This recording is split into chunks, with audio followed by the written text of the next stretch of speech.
नमस्कार। मुद्दा तो है में आपका स्वागत है। मैं हूं आपके साथ ब्रजेश चौक से। आज मुद्दा है कसौटी पर शिवनाथ, लेकिन हम बात करेंगे कौन किस पर भारी। तस्वीर साफ है, मध्य प्रदेश में 2023 का विधानसभा चुनाव शिवराज बनाम कमलनाथ होगा।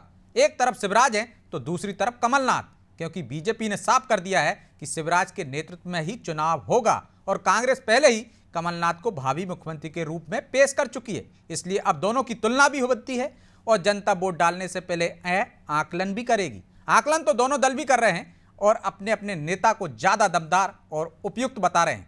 बीजेपी प्रवक्ता पंकज चतुर्वेदी कह रहे हैं, बीजेपी का सौभाग्य है कि शिवराज जैसे कर्मठ कार्यकर्ता हमारा नेतृत्व कर रहे हैं। इस पर कांग्रेस के मीडिया विभाग के उपाध्यक्ष अब्बास हफीज ने तंज कसते हुए कहा, बीजेपी के पास नेतृत्व नहीं है, इसलिए शिवराज सिंह चौहान उनकी मजबूरी बन चुके हैं। लेकिन सवाल यह है, शिवराज और कमलनाथ में कौन भारी और ज्यादा लोकप्रिय है, और क्या अब शिवराज और कमलनाथ दोनों ही बीजेपी और कांग्रेस की मजबूरी बन चुके हैं? इस पर चर्चा करेंगे, लेकिन पहले देखिए हमारी ये रिपोर्ट।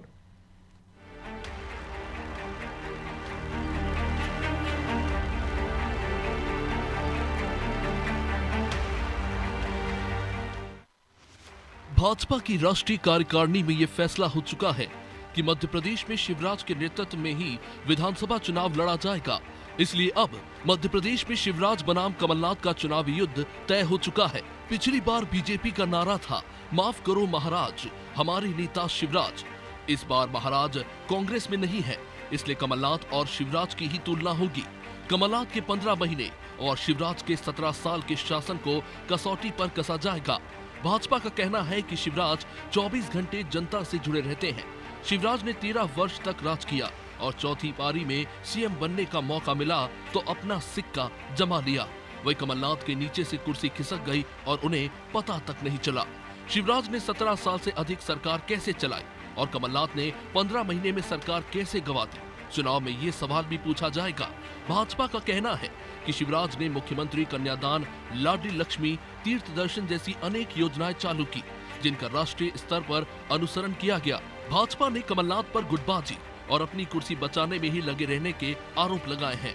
कुल मिलाकर आने वाले दिनों में भाजपा जहां शिवराज सरकार की उपलब्धियों का बखान करेगी, तो वही कमलनाथ की नाकामियों को भी उजागर करेगी। क्या इस बार और मजबूत होकर उभरने वाले हैं शिवराज? आइए सुनते हैं इस विषय में भाजपा का क्या कहना है।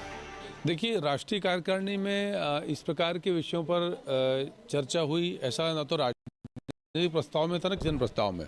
पर इस बात में कोई संदेह नहीं कि भारतीय जनता पार्टी मध्य प्रदेश का परिवार सौभाग्यशाली है कि शिवराज सिंह चौहान जी जैसे राजनेता, कर्मठ कार्यकर्ता हमारे साथ हैं, जो लगभग 17-18 वर्षों से भारतीय जनता पार्टी की सरकार को नेतृत्व दे रहे हैं। विकास के अप्रतिम कार्य मध्य प्रदेश में हुए, बिजली, सड़क, पानी के वो बुनियादी संकट जो कांग्रेस की सरकारों के समय होते थे उनसे हम पार पा चुके हैं।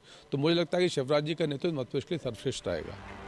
भाजपा का आरोप है कि कमलनाथ 15 महीने की सरकार में अंतर विरोध से जूझते रहे।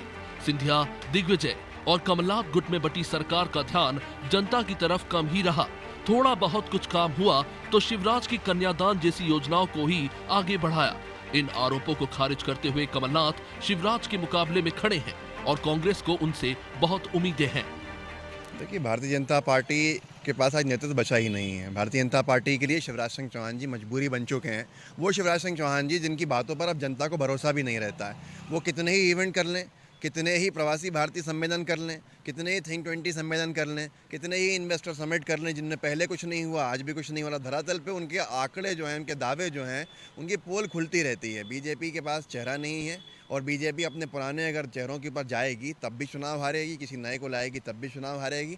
हमारे पास वो चेहरा है कमलनाथ जी का, कांग्रेस के पास, जो लोकप्रियता में बहुत ऊपर हैं, जिन्होंने अपने वादे को डिलीवरी के तौर के ऊपर करके दिखाया, डिलीवर किया है।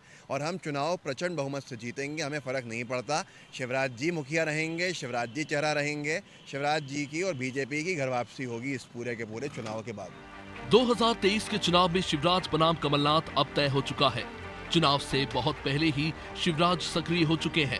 2020 में एक बार फिर मौका मिलने के बाद शिवराज ने कोई अवसर नहीं गंवाया। उधर कमलनाथ भी सक्रिय हो चुके हैं। ब्यूरो रिपोर्ट, अनादि टीवी।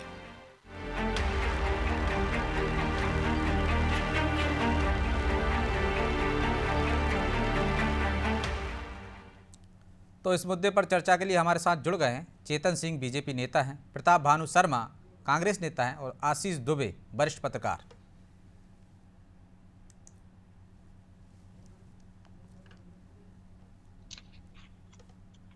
आप तीनों को बहुत बहुत स्वागत है। चेतन जी, शुरुआत आपसे ही करेंगे। 18 साल की एंटी इनकम्बेंसी संजीवनी बन सकती है क्या कमलनाथ के लिए? तस्वीर तो एक तरह से साफ हो गई है कि अब चुनाव, पहले भी साफ थी, अब और क्लियर हो गई है कि चुनाव में चेहरे दो ही होंगे, कमलनाथ जी का और शिवराज जी का, आमने सामने। 18 साल की एंटी इनकम्बेंसी संजीवनी बन सकती है उनके लिए।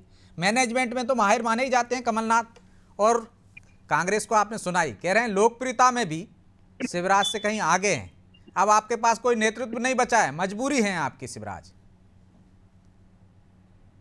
देखिए, जनता का, जनार्दन का फैसला होना है। भाग्य क्या है चर्चा कर सकते हैं, और कोई भी हमारे राजनीतिक मित्र आरोप लगा सकते हैं, लेकिन जनता एवं जनार्दन की कृपा शिवराज जी पर है, इससे कोई इनकार नहीं कर सकता। मध्य प्रदेश में सारे जन जन में जिस प्रकार के एक आभा मंडल, और खास तौर से गरीबों के संबल के शिल्पकार के रूप में जिस प्रकार से शिवराज सिंह चौहान जी की लोकप्रियता बनी है, क्या एक कारपोरेट जगत से चल करके उद्योगपति और उद्योगपति विचारों के साथ कोई जनता के लीडर से मुकाबला कर सकता है? ये तो मैं पहली बार सुनूंगा अगर ऐसा हो रहा हो। रही बात, अभी मैं कांग्रेस के प्रवक्ता को सुन रहा था, जिस प्रकार वो कह रहे थे कि जनता ने तय कर लिया है कि घर वापसी होगी, तो घर किसकी वापसी हुई ये तो सारा देश और सारा प्रदेश जानता है कि ऐसे इस तरह की घर वापसी जिस प्रकार से कमलनाथ जी की 16 महीने में हुई, ऐसी घर वापसी तो किसी के नहीं होती कि घर के लोगों ने ही जिनको स्वीकार करने से इनकार कर दिया हो, वे अगर इस तरह का प्रश्न करे तो एक मजाक लगता है। कहाँ माननीय शिवराज सिंह चौहान जी और कहाँ एक कारपोरेट, तो दोनों में जब आमने सामने मुकाबला होगा तो सारी बातें होंगी ना। जो लोग कहते हैं कि हम सरकार बनाएंगे, जरा पूछिए ये जनता के बीच में कब जाते हैं? ये जनता से कभी वास्ता रखते कि नहीं? जनता के सरोकार से इनका वास्ता है कि नहीं? किसानी कैसे होती है, गरीब की पहली आवश्यकता क्या है, और इस मध्य प्रदेश की मूलभूत आवश्यकताएं क्या है, ये सारी बातें अगर आप, सच में कह रहा हूं, 16 महीने की सरकार चलाने के बाद भी अगर आप कमलनाथ जी से पूछेंगे तो शायद उनको ज्ञान में नहीं होगा।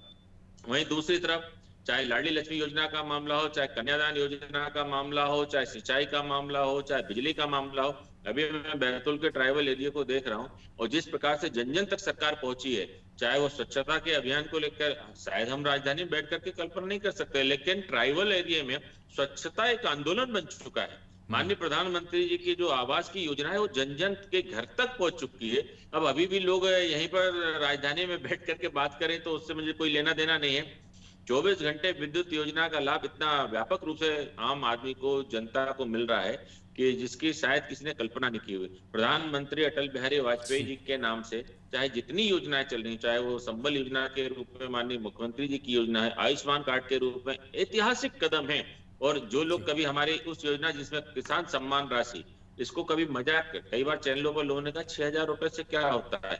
अरे भाई, आप तो मजबूर नहीं है, आपकी मजबूरी नहीं है, मजबूत है शिवराज। शर्मा जी, लोकप्रियता के मामले में देख लें या जो चेतन जी गिना रहे थे योजनाओं के मामले में देख लें, सब में भारी पड़ते दिख रहे हैं शिवराज। और आप कह रहे हैं घर बिठा देंगे। लोकप्रियता के मामले में कमलनाथ जी हैं, वो तो कह रहे हैं पूरे प्रदेश में नहीं घूमे होंगे। कोई एक ऐसी योजना नहीं है आपके 15 माह के शासनकाल में, घर वालों ने घर से बेदखल कर दिया था आपको। ब्रजेश जी, कमलनाथ जी भारी पड़ चुके शिवराज पर 2018 में ही क्लियर हो गया था, जब उनकी 165 से घटकर सीटें 105 पे आ गई थी। और तब तो महाराज सामने थे ना, किसानों से और बीजेपी ने नारा दिया था, माफ करो महाराज, हमारे नेता शिवराज। तो तब कमलनाथ जी सामने नहीं थे, अब सीधे आमना सामना होगा। उनके लिए दिया था, कमलनाथ जी के नेतृत्व में ही चुनाव हुआ था, और महाराष्ट्र से लेकर स्वराज तक सबने कमलनाथ जी के नेतृत्व को स्वीकार किया था। और जिस तरह से कमलनाथ जी ने 15 महीने में, जी शर्मा जी, कमलनाथ जी ने जो 15 महीने के अंदर काम किए, ये तो 18 सालों में वो काम नहीं कर पाए। किसानों को कर्जा माफ करने का वायदा शिवराज ने स्वयं किया था, 50,000 तक का कर्जा माफ करेंगे। कमलनाथ जी ने 2 लाख तक का माफ करके बता दिया, और इनके तो हवा निकल गई थी, तो इन्होंने कहा पीछे के दरवाजे से सौदेबाजी कर लो, सरकार को गिरा दो। जनता का जनादेश तो इनकी सरकार को मिला ही नहीं था। जैसा चेतन जी कह रहे थे कि बड़े लोकप्रिय हैं, शिवराज का कोई मुकाबला नहीं है। अरे 40-42 साल से यदि कमलनाथ जी छिंदवाड़ा से जीत रहे हैं, सांसद बन रहे हैं, विधायक बन रहे हैं, तो उनसे दुगनी लोकप्रियता तो है। किसानों के लिए काम कर रहे हैं, गरीबों के लिए काम कर रहे हैं, नौजवानों के लिए काम कर रहे हैं। प्रदेश का विकास हो, प्रदेश में इन्वेस्टमेंट आए, ढिंडोरा नहीं पीटते। इन्होंने इन्वेस्टमेंट के नाम पर 5 पहले इन्वेस्टमेंट मीट करी, करीब 17 लाख करोड़ का इन्होंने वायदा किया था, मुश्किल से 1.5 लाख करोड़ का 10%। ये तो मीडिया में छपा हुआ आंकड़ा है। 1.5 करोड़ रुपया अखबारों ने छापा है और उसमें 11,000 करोड़ रुपया खर्च हो गए, और अभी कह रहे हैं 15 लाख करोड़ का इन्वेस्टमेंट आएगा और 29 लाख लोगों को रोजगार मिलेगा। अभी विधानसभा के पटल पे जवाब आया था इनकी सरकार का कि पिछले 10 सालों में सिर्फ इन्वेस्टमेंट 8,000 करोड़ का आया है और रोजगार मिला है 24,000 लोगों को। सदन में जवाब दिया है। तो इनको तिल का ताड़ बनाने की आदत है, झूठ बोलने की आदत है, प्रोपेगेंडा करने की आदत है। अब जनता समझ चुकी है। लेकिन शर्मा जी, किसानों का कर्जा माफ करके इन्होंने धोखा दिया। बात करें तो वो भी आधा अधूरा था ना आपका। धोखा दिया एक है। भी ऐसी योजना नहीं है उनके पास। लक्ष्मी है, मुख्यमंत्री कन्यादान योजना है। कर्जा माफ तो किसानों के लिए करा था, कमलनाथ जी ने अपने लिए कर्जा माफ नहीं किया था। भाजपा के लोगों का भी, भाजपा के किसानों का भी कर्जा माफ हुआ था। आज 34 लाख लोग डिफाल्टर हो गए। ठीक है, डिफाल्टर हो गए। मुकाबला तो दोनों के बीच में ही होना है आशीष जी। तस्वीर पहले भी साफ थी और क्लियर हो गई है। लेकिन कौन ज़्यादा लोकप्रिय है और कौन किस पर भारी पड़ सकता है, क्या देख रहे हैं आप? एक तरफ मुख्यमंत्री शिवराज सिंह चौहान हैं, लगातार सक्रिय रहते हैं, उनकी कई योजनाएं लोकप्रिय हैं। दूसरी तरफ उनका नेगेटिव पॉइंट देखें तो लगातार मुख्यमंत्री रहने के कारण एंटी इनकम्बेंसी भी हो सकती है, जो संजीवनी बन सकती है कांग्रेस के लिए। लेकिन क्या कमलनाथ बनाम शिवराज में किसको भारी देखते हैं आप? योजनाओं को ले लीजिए, 15 माह का शासन ले लीजिए। देखिए, भारीपन में देखेंगे तो फिर उसके लिए दोनों को बराबर का समय भी देना होगा, क्योंकि वो एक तरफ 15 साल है, एक तरफ 15 महीने है, तो बहुत बड़ा आकलन करने का ये वक्त नहीं हो इतना। लेकिन जनता तो आकलन करके ही वोट देती होगी ना। लेकिन 2018 में एंटी इनकम्बेंसी एक बड़ा फैक्टर थी, जिसकी वजह से बीजेपी को पीछे रहना पड़ा था कांग्रेस से। बहुमत तो कांग्रेस का भी नहीं था। तो वो जो एंटी इनकम्बेंसी का जो एक फियर है, जो डर है, या जो एक आशंका है, वो बीजेपी का पीछा करेगी। बीजेपी को उससे किस तरह काटना है और अपना नया रूप रंग कैसे अख्तियार करना है, नेतृत्व पुराना रहेगा, बीजेपी की सरकार का आकार प्रकार नया रहेगा, ये बीजेपी को अपना एक मैकेनिज्म ढूंढना पड़ेगा। दूसरी बात यह है कि इस बात से भर आश्वस्त नहीं हुआ जा सकता कि कमलनाथ ही भावी मुख्यमंत्री होंगे अगर जीतने के बाद बनेंगे, और शिवराज ही रहेंगे, क्योंकि देखिए राजनीति में पल पल बदलता है और मध्य प्रदेश में चुनाव भी 10 महीने हैं, तो बहुत सारी चीजें हो सकता है पलटी मार जाए। क्योंकि कई बार क्या होता है कि कांग्रेस भी बड़े चमत्कारी निर्णय ले लेती है, बड़े अंदर खाने से कैसे कैसे निर्णय होते हैं, बहुत सारी चीजें होती है राजनीति में, समय समय पे ये सब चीजें बदलती हैं। लेकिन अभी आपको लगता है कि कांग्रेस की वैसी परिस्थितियां हैं कि वो ऐसे चमत्कारिक निर्णय ले सकती है जिस तरह पंजाब में लिए थे?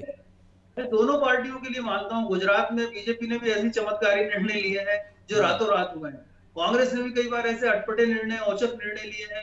तो जब चुनाव की जमावट जैसे जैसे आगे बढ़ेगी तो चीजें कैसे शेप लेंगी, ये अलग अभी देखने का विषय होगा। लेकिन अगर हम मौजूदा चीज 2 चेहरों पे माने कि चुनाव होना है, तो बेशक शिवराज सिंह चौहान को काम करने का बड़ा मौका मिला है, उनका एक्सपोजर ज्यादा है, उनकी एक मास लीडर की छवि है, तो इसलिए। और दूसरी बात, उनके साथ बीजेपी जैसी एक पार्टी का एक मजबूत कॉर्डर है उनके साथ, तो ये सारी चीजें शिवराज सिंह चौहान के लिए प्लस पॉइंट हो सकती हैं। तब ये होगी जब शिवराज सिंह चौहान की सरकार का रूप रंग नया होगा। मैं फिर कह रहा हूँ, ये एंटी इनकम्बेंसी का जो फैक्टर है, 2018 में भाजपा इसकी चपेट में आई थी। लेकिन बीजेपी तो मानती है कि कर्ज माफी का मुद्दा इस वजह से वो वहां तक नहीं पहुंच पाई, सत्ता में नहीं आ पाई थी, बॉर्डर तक रह गई थी। लेकिन क्या आप ये भी देखते हैं कि दोनों ही दलों के लिए एक तरफ शिवराज जी मजबूरी बन गए, एक तरफ कमलनाथ जी मजबूरी बन गए, और दूसरा कोई चेहरा नहीं है? बिल्कुल है, क्योंकि शिवराज सिंह चौहान ने इतना लंबे समय काम कर लिया है कि भाजपा यदि उनका विकल्प ढूंढती है तो उसको उस विकल्प को 6, 7, 8 महीने में स्टेब्लिश करना बहुत मुश्किल हो जाए। तो इसलिए हो सकता है, मैं फिर कह रहा हूं, हो सकता है कि शिवराज सिंह चौहान जो है वही पूरा प्रमुख फेस रहे। लेकिन देखिए, असम में एक प्रयोग किया था कांग्रेस बीजेपी ने। असम मॉडल जो है बीजेपी के अंदर थोड़ा चर्चा में होता है, हालांकि वो कम चर्चा में आता है कि गुजरात मॉडल पहले बात होने लगती है। असम मॉडल में भी यही हुआ था कि बीजेपी ने अपने मौजूदा मुख्यमंत्री के साथ चुनाव लड़ा, लेकिन बाद में हेमंत बिस्व शर्मा वहां आए। लेकिन ये चुनाव के बाद की बात है, चुनाव के पहले की बात है। तो अभी हम मान के चलते हैं कि असम मॉडल की तरफ बीजेपी बढ़ रही है, और उस तरह से यहाँ मध्य प्रदेश में चुनाव में शिवराज सिंह चौहान का फेस बनाया जाएगा। शिवराज सिंह चौहान निसंदेह मास लीडर के तौर पर है, और कमलनाथ जो है, कमलनाथ का जो पूरी चीजें जो है अभी सामने आना बाकी है, क्या करना चाहते हैं। लेकिन पार्टी को जिस तरह से गतिशील बनाना चाहिए, वो पिछले 2-3 साल में कमलनाथ की तरफ से ऐसे प्रयास नहीं दिखे। ये प्रयास अभी 2-4-5 महीने में दिख रहे हैं कि बहुत ज्यादा एक्टिव है और वो सारी चीजों को लाइन अप करने की कोशिश कर रहे हैं। तो ये कोशिश मुझे ऐसा लगता है ये एन वक्त पर हो रही है। तो इसलिए भाजपा का इतना बड़ा कॉर्डर और उसका पूरा तंत्र है, और फिर जो डबल इंजन की सरकार बोली जाती है, मोदी का चेहरा है, तो बहुत प्रभाव इसका भी पड़ेगा कि मोदी के चेहरे पर भी मध्य प्रदेश में वोट हो सकता है, जैसे दूसरे राज्यों में हुआ है। तो शर्मा जी अभी तो पलड़ा भारी दिख रहा है, जिस तरह से आशीष जी भी बता रहे हैं, डबल इंजन की सरकार है, अनुभव है, अभी कमलनाथ जी को परखना बाकी है, संगठन को वो खड़ा नहीं कर पाए, लगातार एन वक्त पर सक्रिय हो रहे हैं। ये तमाम चीजें हैं जो माइनस में जाती हैं। सुन तो लीजिए, मेरा सवाल तो पूरा सुन लीजिए। और आपके एक वरिष्ठ नेता हैं लक्ष्मण सिंह, जिन्होंने पिछले दिनों ही कहा था कि लोकप्रियता के मामले में शिवराज अभी भी सबसे आगे हैं, मजबूती कांग्रेस को जमीन स्तर पर करना पड़ेगी। कांग्रेस जमीन स्तर पर मजबूती के लिए पिछले 1.5 साल से काम कर रही है, और मंडलम, सेक्टर और पोलिंग बूथ की हमारी कमेटियां बहुत प्रभावी तरीके से बन गई हैं, और उनमें बराबर चर्चा, इंटरेक्शन हो रहा है। जो हमारी गांधी चौपाल योजना है, घर घर चलो योजना है, अब हाथ से हाथ जोड़ो है, ये भारत जोड़ो पदयात्रा है, ये जन जन तक पहुंचने के कार्यक्रम है, इसमें कोई दो राय नहीं है। और हम कार्यकर्ताओं के माध्यम से, हमारे मंडलम, सेक्टर और पोलिंग बूथ के कार्यकर्ताओं के माध्यम से सच्चाई क्षेत्र की जनता, प्रदेश की जनता के सामने रख रहे हैं कि शिवराज कितना झूठ बोलते हैं, कितनी घोषणाएं करते हैं, उन पे अमल कितना होता है, कहां पहुंची है किसानों की योजनाएं, कहां पहुंची है बिजली की योजना। ये बिजली की बात कर रहे हैं, चेतन जी कह रहे हैं, रात को 12 बजे किसान को बिजली मिल रही है, ठिठुरती हुई ठंड में पानी दे रहा है। समर्थन मूल्य की आज तक कोई भी स्थायी योजना नहीं है किसान के लिए मध्य प्रदेश सरकार ने बनाई। काय की बात करते हैं ये? गरीबों के लिए घोषणाएं कर लो, इवेंट मैनेजमेंट कर लो, बड़े बड़े सम्मेलन कर लो, करोड़ों रुपया खर्च कर दो, परंतु जमीनी स्तर पर उसका फायदा यदि गरीब को नहीं मिल रहा, तो ऐसा इवेंट मैनेजमेंट किस काम का? ये इवेंट मैनेजमेंट के धोखे में ये सरकार जा रही है, पहले भी गई थी और इस बार भी अब जनता के सामने ये एक्सपोज्ड है कि ये बातें ही बातें करते हैं। अभी ये हो गया इंदौर में प्रवासी भारतीय का इन्वेस्टमेंट भी करोड़ों रुपया खर्च हो गया।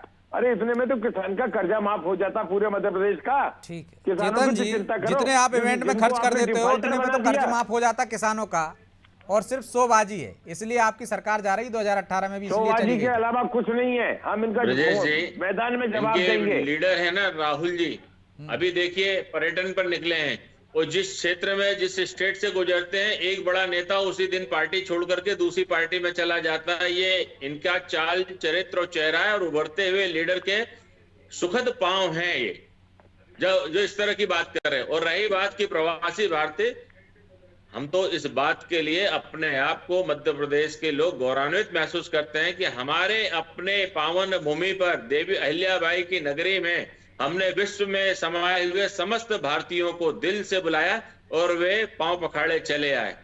हमारे यहाँ अतिथि देवो भव की उस परंपरा का निर्वहन माननीय मुख्यमंत्री शिवराज सिंह चौहान जी और उनके सारे लोगों ने मिलकर के किया। और जिस प्रकार की आत्मीयता, जिस प्रकार के भाव को लेकर के और जिस प्रकार की यादों को लेकर के वे सारे अप्रवासी गए, उन्होंने बाबा महाकाल की धरती पर दर्शन करने के बाद कहा है कि ऐसे लोग की तो हमने कभी कल्पना ही नहीं की। आज मध्य प्रदेश, मैं सच्चाई के साथ कह रहा हूं इस बात को, किसी राजनीतिक आधार पर, चाहे भाजपा हो, चाहे कांग्रेस हो, चाहे पत्रकार बंधु नहीं ले, क्यों हमारा अपने मध्य प्रदेश, और जिस प्रकार से मध्य प्रदेश में इंदौर की जो लोकप्रियता है, आज इस हिंदुस्तान में मुंबई और दिल्ली के बाद में सर्वाधिक स्थापित नगर के रूप में वो जाना जाने लगा है। ये हम सबके लिए उपलब्धि का विषय है। और साथ ही साथ इस बात के लिए भी उपलब्धि होना चाहिए कि सारे देश में इंदौर शहर ने मध्य प्रदेश को गौरवान्वित किया स्वच्छता के रूप में, स्वच्छता के अभियान के रूप में। हम सबको इस पर गर्व फख्र करने वाली बात है। रही बात माननीय मुख्यमंत्री शिवराज सिंह चौहान जी की, माननीय मुख्यमंत्री शिवराज सिंह चौहान जी जहां जाते हैं वहां जन संवेदनाओं का सैलाब उमड़ता है। ये इनके तरह हम एटीट्यूड में नहीं जाते, इनके तरह घमंड में हमारे नेता नहीं जाते हैं। आज इस प्रकार की लोकप्रियता माननीय मुख्यमंत्री शिवराज सिंह चौहान जी की एक जन सेवक की है, जननायक की लोकप्रियता है। अब उस जननायक से कांग्रेस किस चेहरे पे मुकाबला करेगी? दिग्विजय सिंह जी के, अरुण यादव जी के, कमलनाथ जी तो नहीं चलेंगे। पहले भी इन्होंने 2018 में दूल्हा किसी और को दिखाया और जब बहुमत आ गया, रिश्ता पक्का हो गया, तब बारात में आपने दूल्हा किसी और को बना दिया था। ये दूल्हा पहले ही बना दिया ना, दूल्हा कमलनाथ ही रहेंगे अब। जी, अब कुछ नहीं होने वाला। मध्य प्रदेश में जनता ने तय कर लिया है। और देखिए मध्य प्रदेश में जिस प्रकार की राजनीतिक हालात में, अभी ये क्या ढोल पीट रहे थे कि गए गए गए गए शिवराज जी गए, शिवराज जी गए, शिवराज जी गए, और अब शिवराज जी गए नहीं गए, अब सबको पता चल गया। अरे भैया क्यों इतना डरते हो माननीय मुख्यमंत्री शिवराज सिंह चौहान जी से? वे ही आपके सामने हैं, वे कहीं नहीं गए। वो 2030 में फिर वो आ रहे और आकर के बैठ जाएंगे।